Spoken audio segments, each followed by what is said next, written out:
4th of October, 1957. While America sleeps, a Soviet R-7 rocket breathes fire. On top is an 83-kilogram satellite named Sputnik. The Soviet's chief rocket engineer tells his countrymen, the assault on space has begun. Within minutes, Sputnik is orbiting 800 kilometers above the Earth, broadcasting 2 continuous radio signals. The reaction around the world was an odd mix of excitement and fear. The Russians demonstrated they had a rocket that could travel intercontinental distances, go across oceans, and it could hit us. The Americans were especially shaken. Through 2 world wars, no nation had ever violated the airspace of the continental United States. Now, Sputnik sailed over America every hour and 35 minutes. No, the reaction was overwhelming fright, just complete fright by the people, because it showed that the Russians had the capability of delivering an atomic warhead in minutes across the ocean when we did not have that capability, which gave them a big edge in the Cold War. When people in the United States, particularly the politicians, looked up and saw this thing going over, that sort of scared everybody. So what could it do? Could it drop a bomb on us? Could it take pictures of us? Is it spying on us? What could it do? A month later, the Soviets once again struck. Sputnik 2 carried a living being into space, a dog named Laika. I think we had always considered ourselves as, you know, we're American, we're ahead of everybody in this world with technology and research. And all at once here were the Russians. We had looked at them as a bunch of sort of backward Bolsheviks, I guess, more than anything else. They had outdone the United States of America in a technical field, and a big one. And that was a blow to us in this country.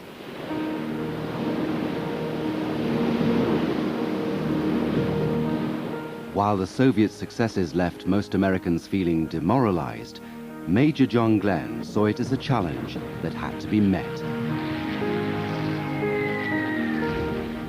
Glenn was already a national hero, a superb fighter pilot who distinguished himself during World War II and the Korean War.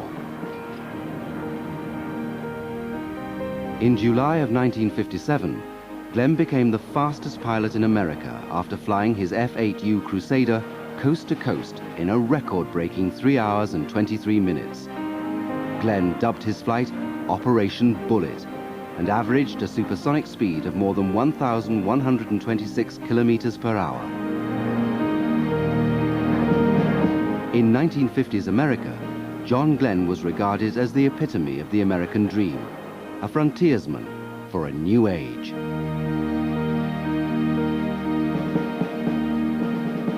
Well, he was outgoing and he cut a very dashing figure.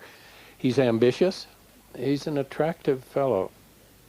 He was more famous, to me at least, for his participation in, I think, Name That Tune. This is Eddie Hodges, the 10-year-old schoolboy, and here is his partner, Major John Glenn, Jr., the Marine Corps jet pilot. Despite his exploits, at the time, most Americans only knew of Glenn from a popular television game show.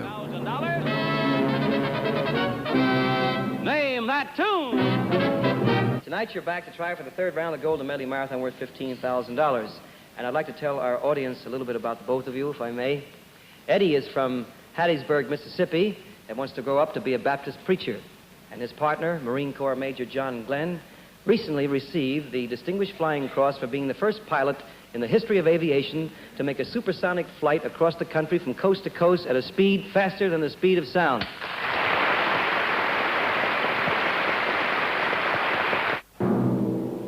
Although you hear this melody... In a 3-week period, Glenn and his partner, Eddie Hodges, later to become a star of stage and screen, collected $25,000. This tune.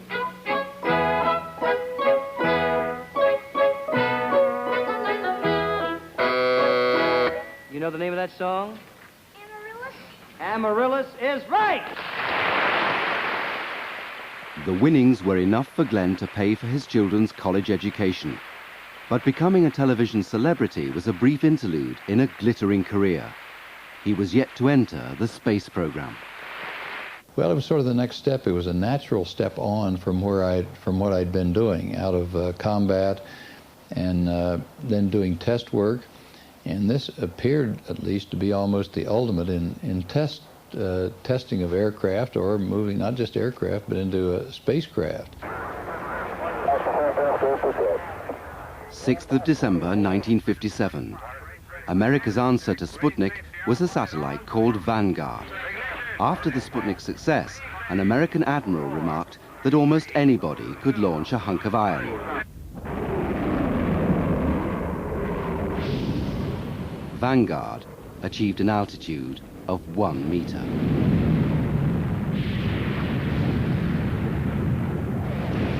The headlines all over the world was Ike's Flopnik, things like that were coming out. No-go Sputnik, and things like that. It was, there were just all kinds of headlines around the world just making fun of the Americans.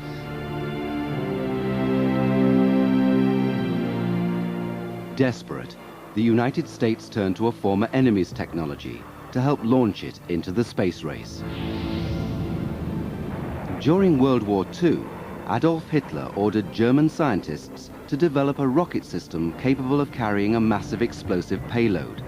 The Nazis dubbed the missiles Vengeance 2, or V2.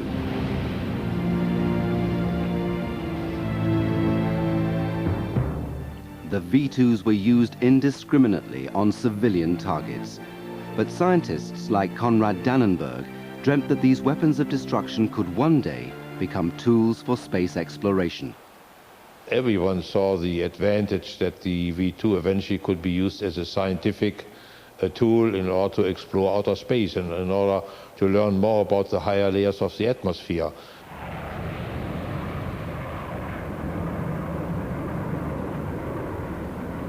For that reason, for me, the space age really started with the launch of the first successful V2. At the war's end, America and the Soviet Union raced to take advantage of the Nazi rocket technology. 117 German scientists, including the V2 project leader Wernher von Braun, were re-employed by the United States. Now, in the wake of the Vanguard disaster, the US turned to von Braun and his team of scientists. January 1958. The United States finally had a rocket ready to launch from Cape Canaveral, an alligator-infested swampland on the Florida coast. The rocket was a modified version of the German V2, called the Redstone.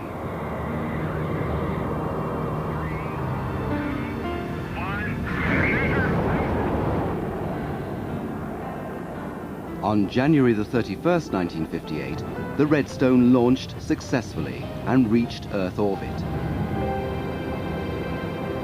It carried Explorer 1, a satellite no bigger than a football. The achievement went some way to restoring the country's lost confidence. That's when it was decided that we would try to put a man in space.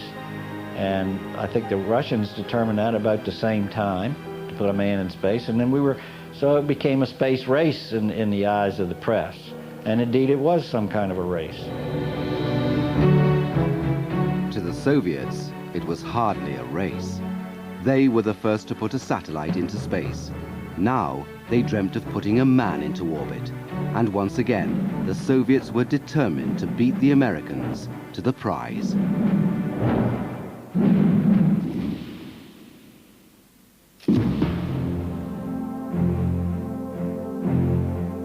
These 7 men... But on the 9th of April, 1959, the space race escalated to a new level.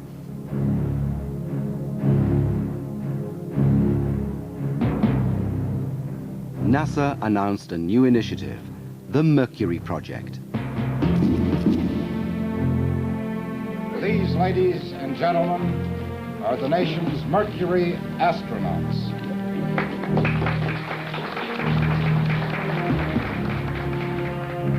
Journalist Howard Benedict was at the press conference.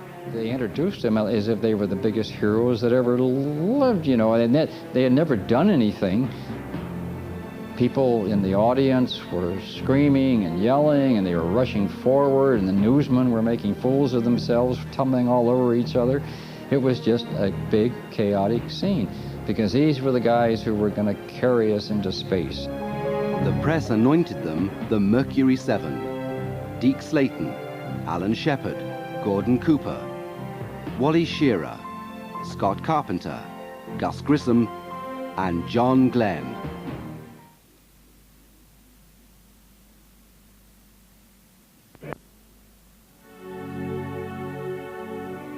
America christened its manned space program Mercury after the Roman messenger of the gods.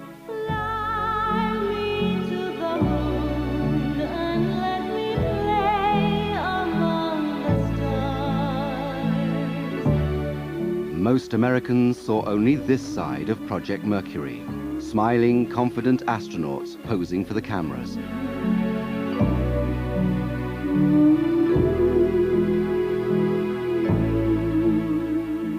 Seven men with the right stuff, training for the rigors of space travel.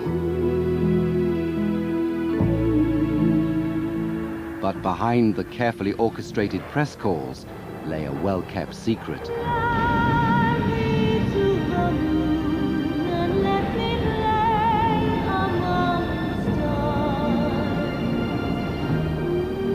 Nearly half of all America's test launches ended in disaster.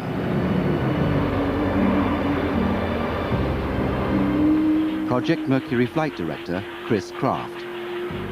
I was at Cape Canaveral and watched many a failure. I watched rockets come up and go the opposite direction than they were supposed to go. I watched rockets come off the pad and get to 10,000 feet and explode.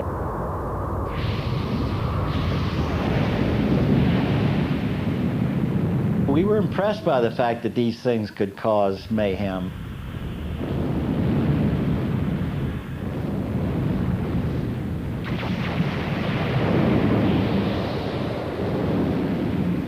The astronauts would come down and they see a launch and they see a blow up and they see a launch and another launch and maybe another blow up. So needless to say, the question came up, who really wants to be an astronaut?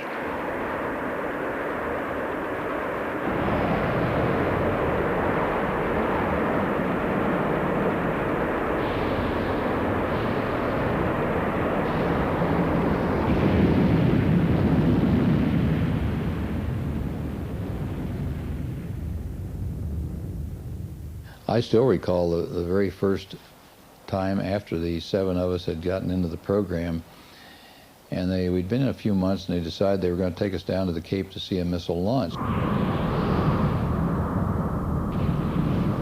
5, 4, 3, 2, 1, the flame is beautiful, and up goes the missile, and we're watching it go up like this overhead, and it hit 35,000 feet and blew.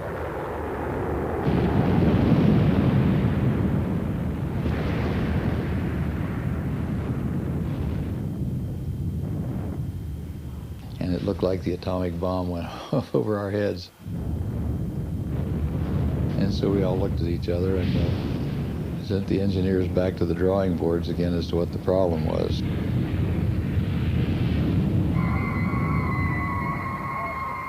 Even the Redstone rocket, the V2 prototype dubbed Old Reliable by NASA engineers, was not exempt from disaster. I remember we were out there at the press site, and they had a whole bunch of congressmen. They wanted to bring the congressmen down and show them how well they were doing at the preparations for sending men into space. After lifting just 10 centimeters off the ground, the Redstone's engine mysteriously shut down, and another malfunction sent the escape tower hurtling 1,200 meters into the air. Everybody was saying, take cover, take care of her, and all these congressmen were jumping under trucks and cars and running into buildings, and it was a bad day for NASA public relations-wise. To NASA's further embarrassment, the Soviets had done it again.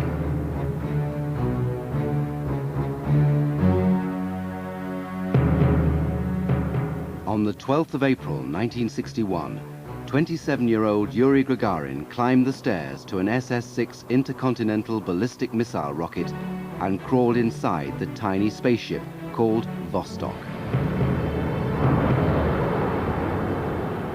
400,000 kilograms of thrust rocketed Gagarin into outer space. Within minutes, Vostok 1 was orbiting the Earth at a speed of 27,000 kilometers per hour.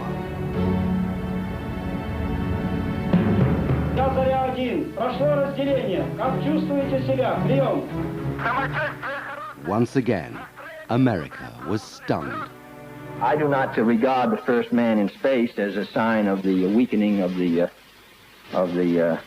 free world, but I do regard the total mobilization of men and things for the service of the communist bloc over the last years as a source of great danger to us. Morale amongst the Mercury 7 was at an all-time low. The Americans and Soviets too like to be first, and they gave us they drew a line in the sand, you know, and that was what we thought about it. We don't want to be second anymore. We want to get there first. John Glenn told the press, "They just beat the pants off us." There really was a serious fear that the communists were getting ahead around the world, and we were part of that. We were part of coming back from that. And then they had orbited when we couldn't do it. And they had even sent people around the world, manned spacecraft, and we hadn't been able to do that yet or come close to it. And so there was a low point in the American psyche here that I think people today tend to overlook and forget. The success of Vostok heightened the determination of NASA. Although they'd been beaten by the Soviets, it was imperative that America put a man in space.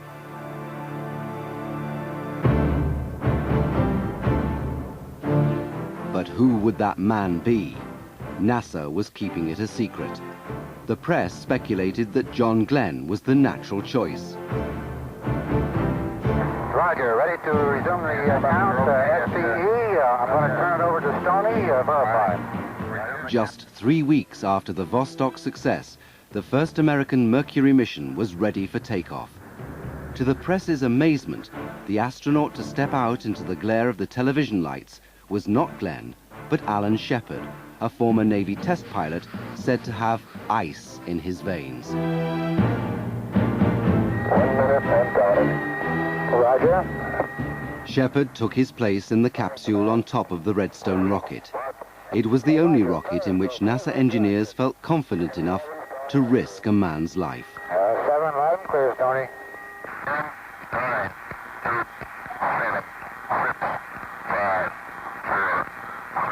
At 9:30 a.m. on the 5th of May 1961, the Redstone's internal pumps began to thunder. The launch of Freedom 7 was perfect. This is Freedom 7. The fuel is go. 1.2 G. Cabin at 14 psi. Oxygen is go. At a speed of 4,300 kilometers an hour, Shepard raced into space. At 188 kilometers above the Earth, the roar of the rocket subsided. Freedom 7, with Alan Shepard aboard, had entered outer space. Okay, this is Freedom 7 on the periscope. What a beautiful view.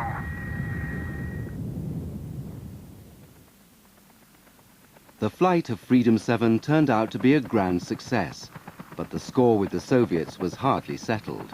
The Redstone rocket Shepard rode only had enough thrust to reach a suborbital path that barely grazed the edge of space. The Soviets had easily proven that their more powerful boosters could rocket a man into orbit. While Gagarin's orbital flight into space lasted 2 hours, Shepard's suborbital journey lasted just under 16 minutes. Minus 45. Status check. Raise safety arm light on. Affirmative. To truly match the Soviets, the United States had to put a man into orbit. Astronaut Scott Carpenter. Box taking security. What's the next step? And it's something we had to do because the Russians had done it and because it was part of our plan.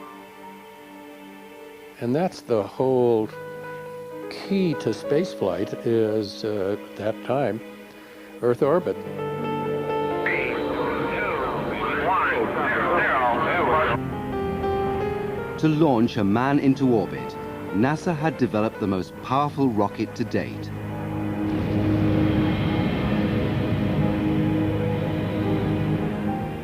The huge temperamental beast was nothing more than a giant balloon of pressurized gases held together by a paper-thin stainless steel shell.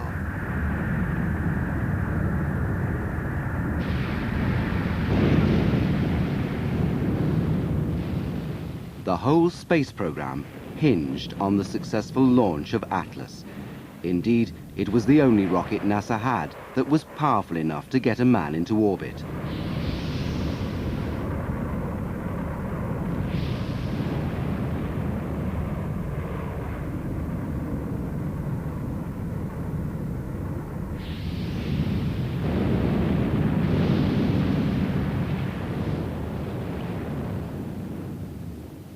And so you might say, well, did it frighten us?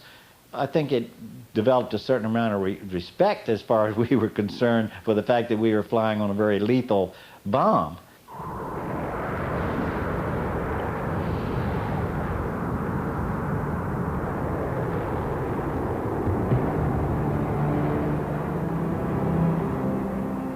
The problems with the Atlas were accentuated when the full weight of the Mercury capsule was placed on top of it. Of the first 3 Mercury Atlas test launches, 2 ended in catastrophe.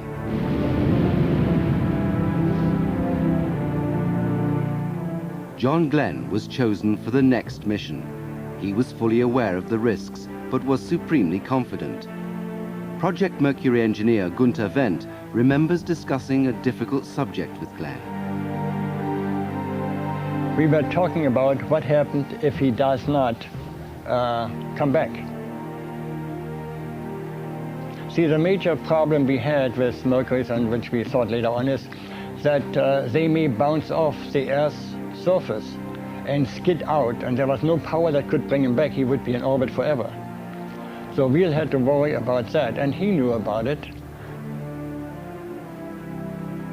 Oh, I said, John, we need to make provisions that if you don't come back, it could then be that, one, the launch crew will never give a go for another launch. Everybody will be so cautious that we never get a launch off the pad.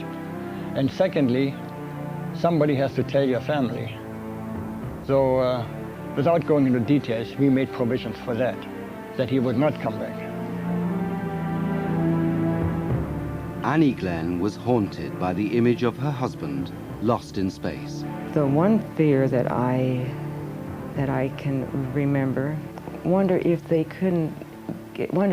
was going to be up there going round and round and round and they couldn't bring him in. I think that was one of the things that was really on my mind. Annie Custer and John Glenn were childhood sweethearts from New Concord, Ohio, a coal-rich cocoon of American patriotism. They married in 1943 and had 2 children, Lynn and David.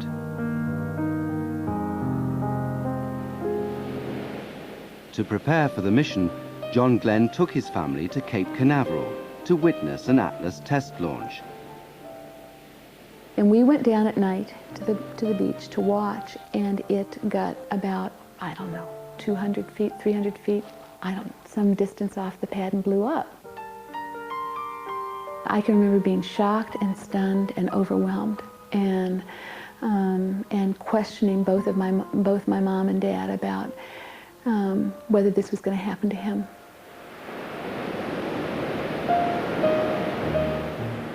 In September 1961, the Glenn family took a picnic at Great Falls Park near their Virginia home. It was one of the last times they were together as a family before the orbital flight. And he brought up the possibility that he might die.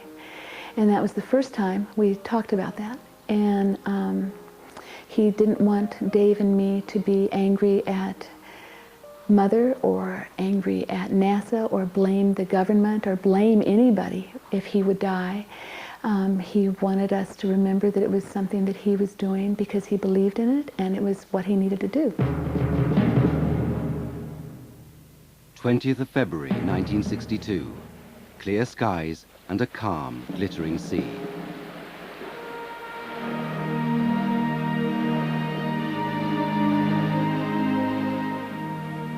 The rocket was ready for launch. Glenn named the capsule Friendship 7. All Mercury stations, stand by for status report at T-5. Airmet, STS, go. Stand by. Go. Electrical, go. STS, RCS, Tom, TM, CO, go. As he climbed inside Friendship 7, the eyes of the world were on John Glenn. DC support, right, support. The range is forecasting all clear for launch. All right, thank you. CO, verify cameras and tape. Go, Sergeant. Roger. All the way. When the final moment comes and all the last handshake is done, and they put the hatch on and they're working that through and they get all the bolts in place, that's sort of a defining moment for you, I think.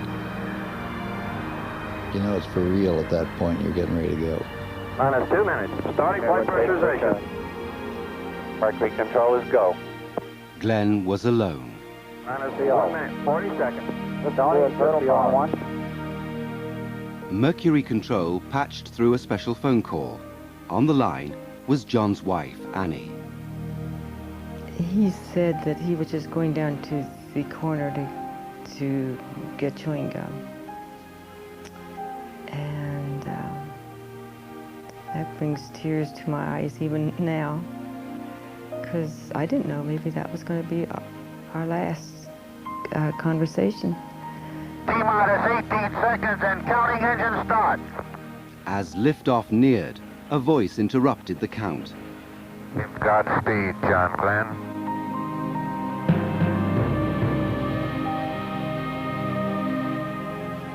It was Glenn's good friend and fellow astronaut, Scott Carpenter. You think about the speed this man is going to achieve pretty quick. And it was just sort of an automatic statement/prayer that came to me. 10, 9, 8, 7, 6, 5, 4, 3. Ignition. 2, 1, 0. Liftoff. I was surprised that there was so much smoke that came up and the steam. I didn't expect that. And I thought he'd blown up.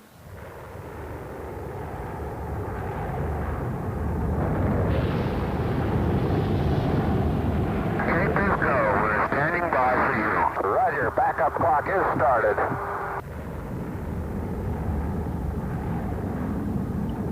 It was sort of like the first hit in football, in a football game. You know, when the guy said lift off and John Glenn said lift off and the clock is running, then we knew we were in the ball game, and from then on we were trained well enough to keep our wits about us.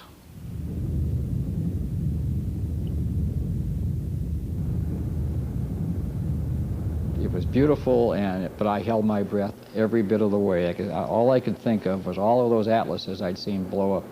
There's some vibration area coming up here now. Roger, reading you loud and clear, John. Viewing the launch on television from their Virginia home was Glenn's family. 14-year-old Lynn could hardly watch. Somebody said to me, well, aren't you excited? It's those extremes. It's excitement, but it's also not knowing whether to be happy, sad, mad, glad, grief, or excitement. Either it can be, it's that fantasy, it will either be one of the most incredibly joyful days of your life, or it will end your life and your life will never be the same again.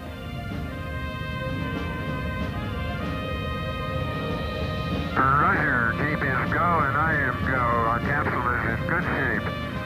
Roger, 7. You have a go. At least 7 orbits. Roger, understand go. At least 7 orbits. They were the words America had been waiting 3 years to hear. When they had engine cut off, and that they said he was in orbit, I was just the happiest man in the world. Oh, that view is tremendous. I think the whole country was in orbit with John Glenn that day.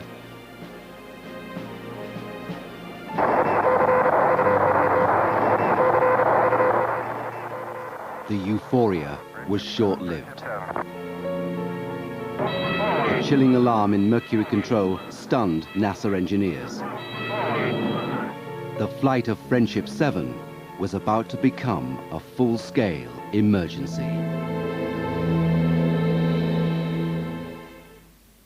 Friendship 7, this is Musée Contact Theory, over. Roger, how you doing, Gordo? We're doing real fine up here. Everything is going very well, over. As John Glenn entered his second orbit, he had no idea there was a possible problem, one that could kill him. An alarm in Mercury Control warned that Friendship 7's heat shield was loose. Roger, did you understand that we observed I read what you got. The heat shield was the 20 centimeters of ceramic material that separated life from death for John Glenn. When the capsule plunged back into the Earth's atmosphere, it would reach an incredible temperature of 1600 degrees Celsius. If the heat shield was indeed loose, Friendship 7 would be reduced to flame and ash. If the heat shield isn't there and we would burn in a spacecraft, he would not come back alive. The whole spacecraft would disintegrate. It would burn up on re-entry. We haven't made up our mind on this. We're discussing it. Mercury Control scrambled for answers. Well, we're still talking here. I want an answer right now. You going to give me an answer, or do I make the decision myself? I'd be inclined to say leave the pack on, Chris, myself personally. Flight Director Chris Kraft hoped that the problem was nothing more than a faulty switch, but he prepared for the worst. I think there were a lot of people that thought we might burn a hole in the heat shield of the spacecraft. You want to re-enter with the pack? I can't get any comments out of people here. Flight engineers agreed that Friendship 7's only hope was to leave the retro package, a set of 3 small rockets, attached during re-entry. The retros were designed to be jettisoned after firing the capsule back into the Earth's atmosphere. NASA engineers hoped that leaving the retros strapped on would help hold the loose heat shield in place. Well, if you get either a green or a red light, then we want to re-enter with the pack on. Kraft decided not to alarm Glenn by telling him about the potential problem. However, Glenn sensed something was seriously wrong. You haven't had any banging noises or anything of this type at higher rates? Negative. Well, it wasn't just suspicion. I knew from what the questions they were asking, I knew what they had to be thinking about, because the questions they were asking and the questions about what indications I had up there could only have meant one thing, that something was wrong with the heat shield. Will you confirm that your landing bag switch is in the off position, over? That is affirmative. Landing bag switch is in the center off position. They were concerned that they not overburden me with things that were going to be, to tell somebody up there, look, you may be going to burn up on re-entry. That sort of concentrates your attention, I agree. Glenn was not the only one kept in the dark. NASA didn't tell the 100 million people gathered around televisions in their homes or in places like Grand Central Station. Among those who watched were Glenn's family. NASA called to tell them of the problem. I think that the discussion about his potential death and that phone call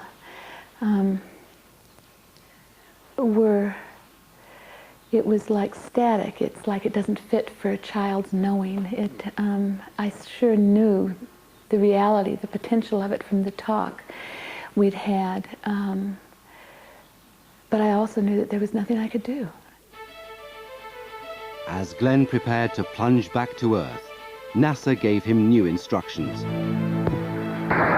are recommending that the retro package not, I say again, not be jettisoned. This is Friendship 7. What is the reason for this? Do you have any reason? Over. Not at this time. Flight time, 4 hours, 33 minutes. 5, 4, 3, 2, 1, fire. Roger. Retros are firing. Friendship 7's retro rockets fire at 5-second intervals.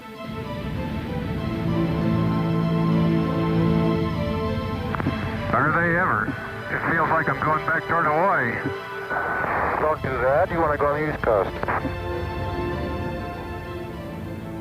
Like a meteor falling from the sky, Friendship 7 dived towards the Earth at 8,000 kilometers an hour. Fire enveloped the capsule. Friendship 7 began to shake violently. Glenn heard a banging on the spacecraft.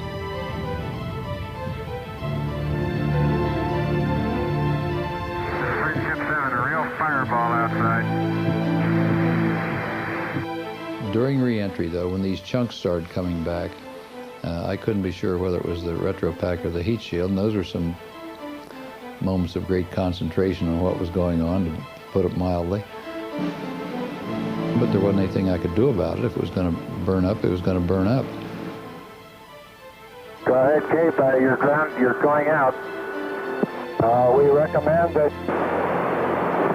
At this most critical time of the flight, the very point where Glenn could be incinerated because of a potentially loose heat shield, radio communication with Mercury Control was lost.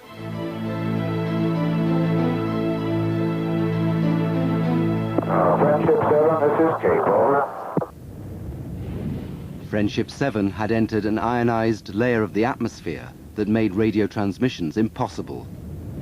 7, this is Cape. Do you read?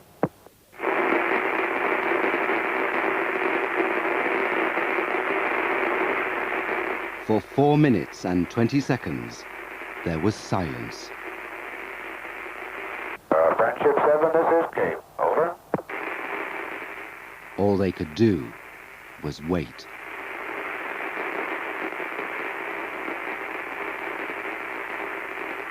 It could have killed the whole space program. I mean, if he had died, the public probably would not let us put another man into space. And for a long, long time. I mean, there would have been, we've killed a national hero. Friendship 7, this is Cape. Over.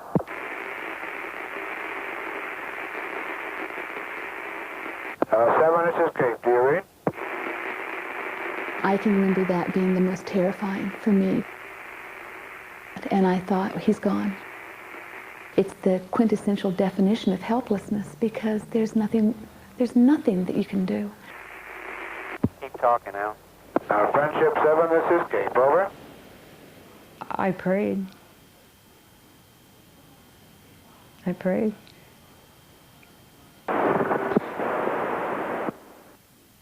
And then, a crackle on the radio. Friendship 7, this is Cape. How do you read? Over. Clear. How many? All right, you're reading it loud and clear. How you doing? My condition is good, but that was a real fireball, boy.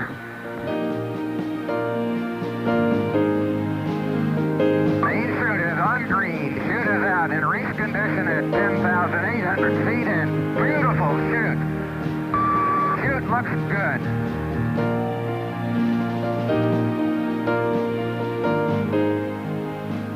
And then down at 10,000 feet is where the main chute came out.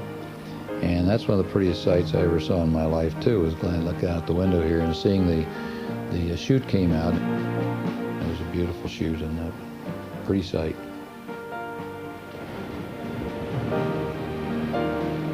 Friendship 7, this is Steelhead. Correct my estimate on station. Estimate pickup now at 20 minutes, over. All right, I understand. 20 minutes to pickup.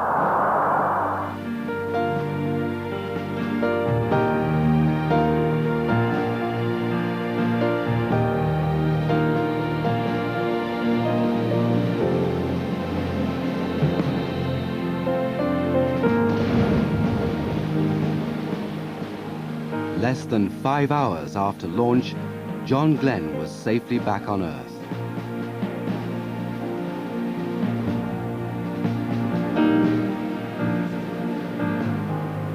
On inspecting the capsule, NASA learned that the heat shield was not loose. Flight Director Chris Kraft had been correct. A faulty switch had caused a false alarm. The flaming chunks Glenn saw fly by the window were in fact burning pieces of the retro pack. When we saw him get out of that spacecraft, we knew everything was okay, and it was quite a relief, and it was a great day. It certainly was a great day for the country, and a great day for us to have the U.S. have their first successful man in orbit.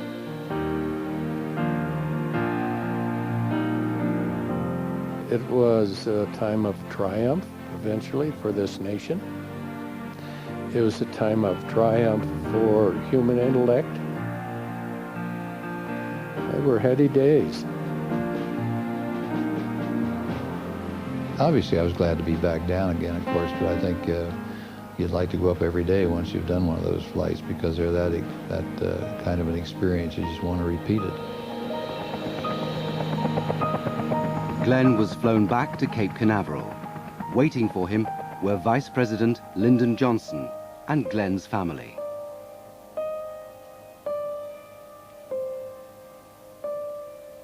America had its astronaut back.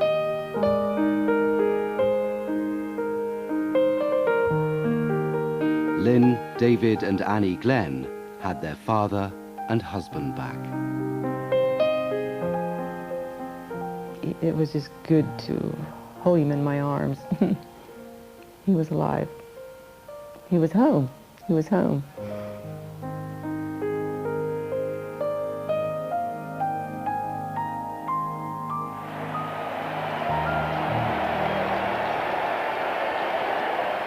He was America's newest hero. In Washington, 250,000 people braved a deluge of rain just to catch a glimpse of John Glenn.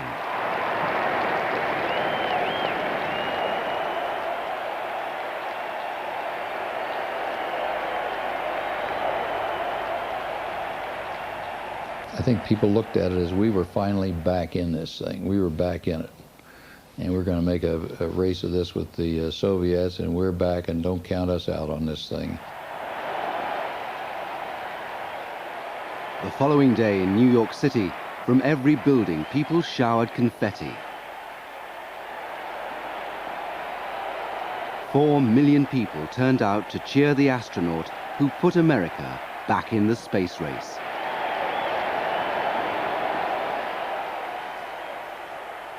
Not since Charles Lindbergh flew across the Atlantic in 1927 had America thrown such a parade. I don't think anything, even including that, had prepared us for the kind of reception we had when he got back. It was overwhelming. It was awesome, truly awesome. There were people everywhere, up above, all over. I mean, everybody was so excited. And ticker tape was just coming down all over the place. I think that's one thing I would like to do over again, because I was so excited. I was like a kid in a dream, I guess. John Glenn was not aware that President John F. Kennedy had already decided to exclude him from any future space flights. Kennedy refused to risk the life of the man he called a national treasure. Instead, he urged Glenn to enter the world of politics.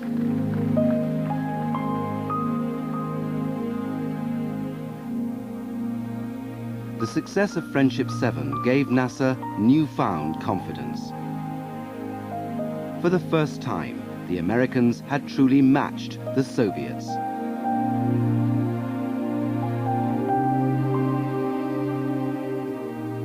The black unknown that was outer space now seemed conquerable. People have looked up for how many hundreds of thousands of years and wondered what's up there. And all as we come along in our lifetimes, we're privileged to start the first little tiny baby steps of going up there to see what's up there.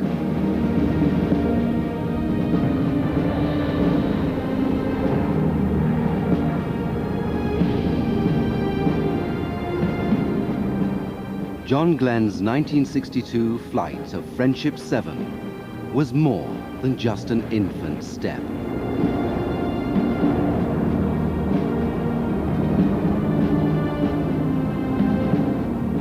It was a giant leap into the future, a giant leap towards the moon.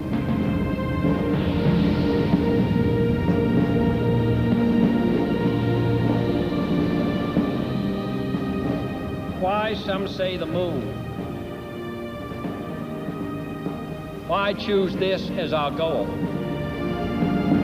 And they may well ask, why climb the highest mountain?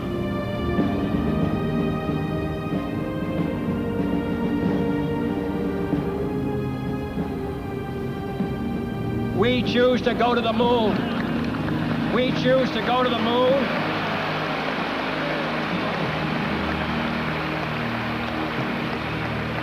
We choose to go to the moon in this decade and do the other things, not because they are easy, but because they are hard. Because that goal will serve to organize and measure the best of our energies and skills. Because that challenge is one that we're willing to accept, one we are unwilling to postpone, and one we intend to win. Tranquility Base here. The Eagle has landed. It's one small step for man, one giant leap for mankind.